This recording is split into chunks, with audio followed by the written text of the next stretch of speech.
Dark Repulsor, l'heure est venue pour moi de te révéler qui je suis vraiment et la raison de ma venue dans tes vidéos.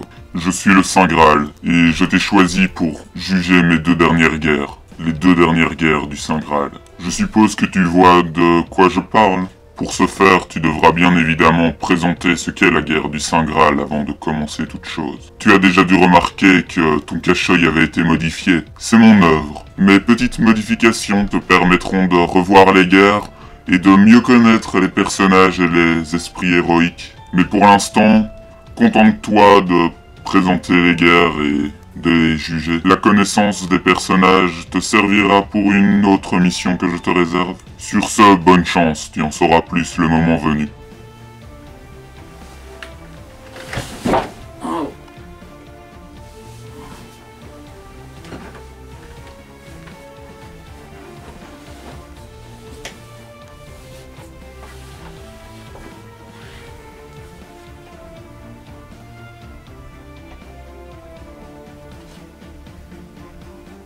光奪うもの脱ぎ捨てて飛び立つ覚悟決めて明日が灯る場所へ羽ばたいてくブラックダ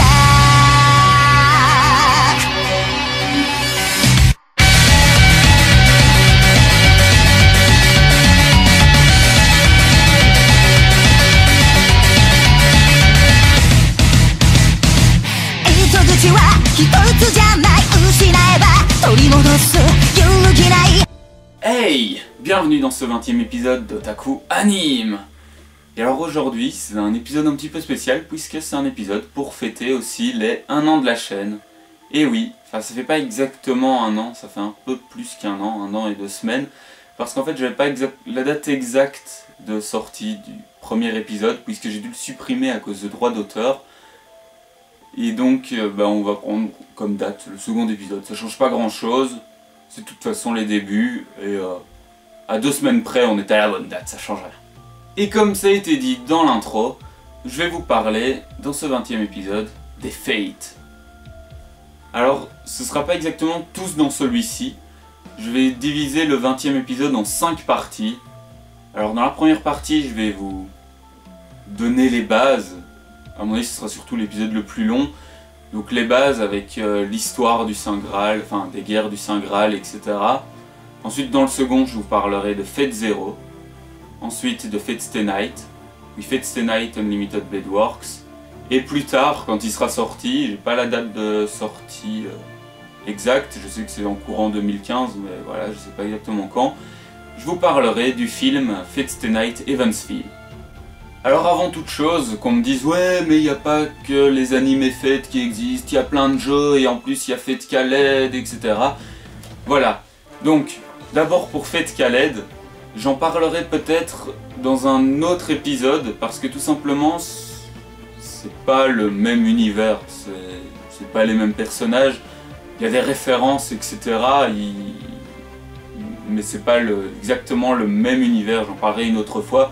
C'est un truc avec des Magical Girls et tout, rien à voir. Ensuite, les autres titres, j'ai ici une petite liste, je vous mettrai aussi dans la description la liste complète de tous les titres, mais ici j'en ai tiré quelques-uns. Alors il y a Fate Holo Ataraxia, lui c'est un jeu qui n'est jamais sorti chez nous en fait, il est resté au Japon, et c'est une espèce de parodie de l'univers de Fate Stay Night. Ensuite il y a Fate Prototype, alors ça c'est intéressant, c'est pour ça que je voulais en parler de celui-là. C'est comme son nom l'indique, le prototype de l'anime final Fate Stay Night. Alors ils ont sorti un OAV justement pour montrer ce qu'aurait pu donner un animé Fate Prototype. Et franchement c'est pas mal, j'ai trouvé ça vraiment pas mal. C'est sympa de voir d'où viennent les idées, etc. Alors on peut voir que dans l'anime final, ils ont quand même repris quelques petites idées de Fate Prototype, qui à mon avis ne devaient pas s'appeler comme ça à la base, je sais pas pourquoi. Alors voilà, je vous mettrai aussi le lien de cet OAV dans la description. Ouais, il y aura pas mal de trucs à aller voir dans la description dans cet épisode. Ensuite on a d'autres jeux, il y a Fate Extra et Fate Extra CC, ouais, il y en a 3.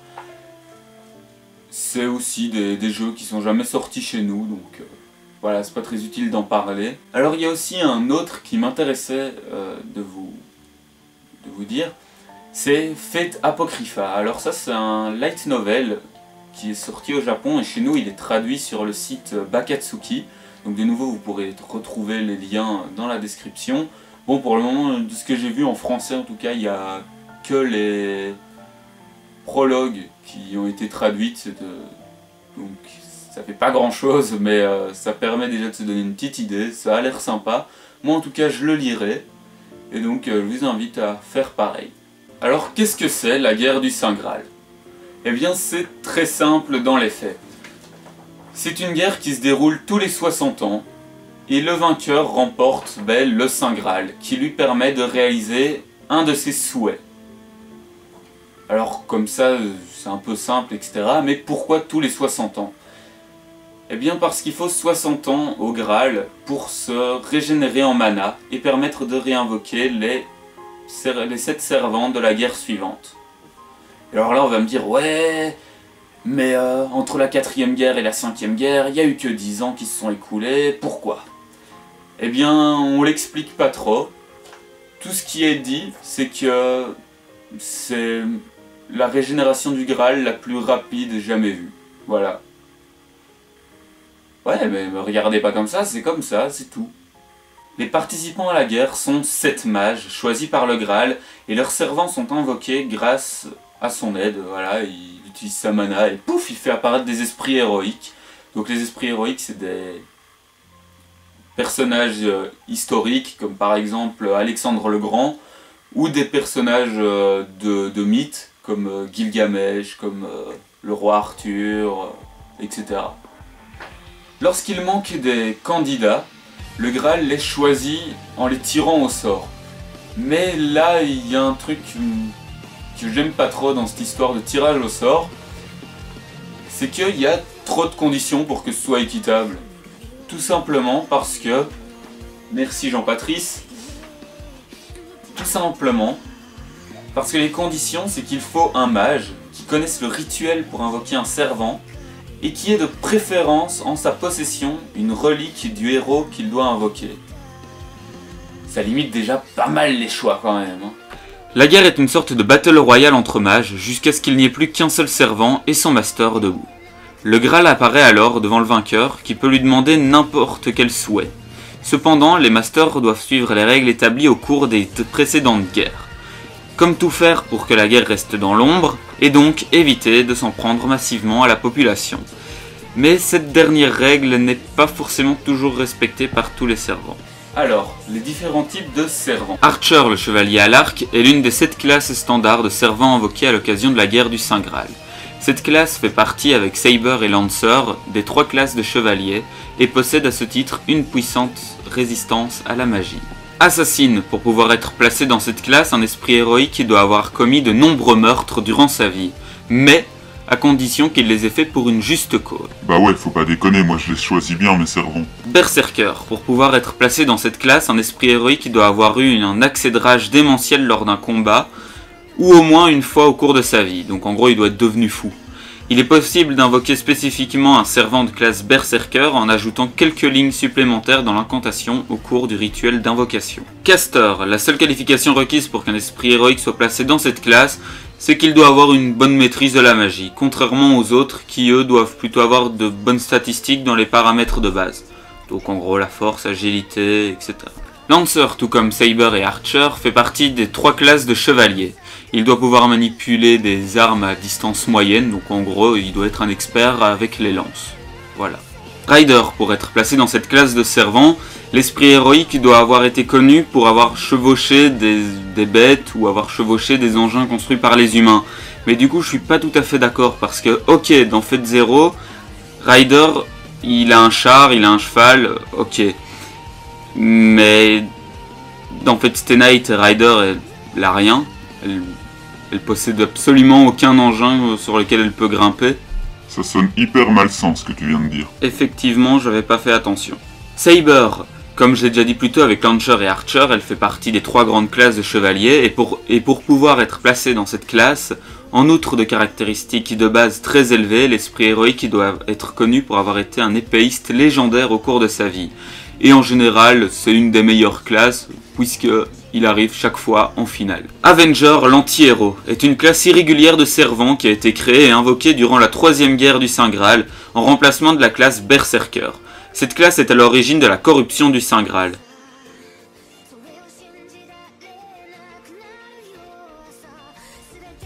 Alors maintenant, un petit peu d'histoire, ça vous dit? Alors en réalité, l'objectif du rituel de la guerre du Saint Graal est complètement différent de ce qu'on raconte aux participants. On leur promet que le Graal réalisera n'importe quel souhait, etc. Mais en réalité, tout ça remonte à bien plus loin. C'était il y a 1000 ans. À l'époque, les Ainsbern possédaient une des 3 plus grandes magies, une des 3 vraies magies, qui s'appelait Evansfield. Sauf qu'on ne sait pas trop comment ils ont réussi à perdre cette magie. Bon, par contre, il faut pas me demander comment ils ont fait pour perdre de la magie, enfin un truc à base de mana, de science-fiction et tout, un truc qu'en plus on se transmet par les gènes, donc de père en fils, de père en fille, de mère en fille, machin, enfin bref, vous avez compris le topo. Donc je sais pas comment ils ont fait pour perdre une magie. À la limite, s'ils avaient perdu leur clé, là j'aurais pu comprendre, mais perdre une magie. Alors au bout d'un certain temps, ils ont quand même réussi à accumuler les connaissances nécessaires pour trouver comment réaliser le réceptacle leur permettant d'accéder à l'origine et leur permettre de recréer la 3e vraie magie. Et il y a 200 ans, ils se sont rendus compte qu'ils pourraient rien faire tout seuls, et donc du coup, ils ont demandé de l'aide à d'autres familles de mages. Mais comme l'association des mages et l'église étaient en pleine guerre sanglante, ils pouvaient pas trop leur demander de l'aide. Donc ils sont allés s'adresser à la famille des Tosaka, qui possédaient des terres sur une île bien loin de la juridiction des 2 clans, le Japon. Les Tosaka leur ont donc fourni la ville de Fuyuki. Les Tosaka sont aussi des maîtres en invocation, ce qui était bien, ce qui arrangeait bien les Ainsbern, puisqu'ils avaient besoin de ces compétences-là pour réaliser leur projet. Mais entre 2 familles, la trahison est trop facile. Donc ils ont aussi demandé à la famille des Mato de se rajouter dans leur petite collaboration. La première guerre, le tout premier rituel, s'est passé de manière ridiculement ridicule. Ils étaient tous trop honnêtes et ça a fini avec une petite guéguerre entre 3 familles. Et en plus ça s'est soldé par un échec car à 3 familles on ne pouvait pas invoquer assez de servants. Et donc ils n'ont pas pu ouvrir la porte vers l'origine. Et ouais, c'est con. S'étant rendu compte de leur erreur, pour la seconde guerre, 60 ans plus tard, ils ont demandé à d'autres familles de mages de les aider, mais ça s'est pas non plus très bien déroulé, ça a fini en bain de sang, la guerre a été beaucoup trop loin, ils ont tué plein d'innocents, et donc, comme on pouvait plus garder ça secret, forcément, l'église a décidé d'envoyer un émissaire pour pouvoir contrôler les guerres futures. C'est alors que les Ainsbern se sont rendus compte d'une faille dans les règles du Saint Graal qu'ils vont exploiter pour la 3e guerre. L'église a donc assigné pour cette 3e guerre Kotomine Risei, d'où l'église Kotomine. Mais les Ainsbern en ont aussi profité pour pouvoir exploiter la faille qu'ils avaient trouvée, et donc au lieu d'invoquer un familier, enfin un servant de type Berserker, ils ont invoqué un servant de classe Avenger. Malheureusement, ça s'est soldé par un échec car Avenger était un humain, tout ce qu'il y a de plus normal, il possédait aucune qualité pour le combat, et donc il s'est vite fait poutrer la gueule et a fini par rejoindre le Graal. C'est alors qu'il s'est passé quelque chose que personne n'attendait, il a corrompu celui-ci. Bien sûr, on s'en est pas rendu compte tout de suite, car le réceptacle du Graal a été détruit lors de cette 3e guerre. Ouais, encore une guerre qui s'est soldée par un échec. Et en plus, comme c'était l'idée des Ainsbern, ils foutent bien la merde et ils gagnent jamais. Ouais, ils sont un peu cons. Mais non, pleurez pas, c'était une blague, c'était pour rigoler. Mais te vexe pas comme ça, Ilia. Enfin bref, pour éviter tout ça, les Ainsbern ont donc décidé que pour les prochaines guerres, le réceptacle devrait pouvoir se défendre lui-même, et l'ont donc enfermé à l'intérieur d'un homonculus. Pour les 2 prochaines guerres, je n'en dirai pas plus, car c'est le sujet des épisodes suivants. Donc si vous voulez les voir, il faudra attendre. Bon, j'espère que cet épisode ne vous aura pas trop ennuyé, mais pour moi il fallait passer par là pour s'attaquer au monument qui est fait. J'espère que un épisode un peu plus spécial vous aura plu. D'ailleurs, n'hésitez pas à me dire si ce genre d'épisode vous a plu, car quelque chose me dit qu'il y a un nouveau projet qui se profile pour la rentrée, mais je n'en dis pas plus. Allez, moi je vous dis à samedi prochain, bye!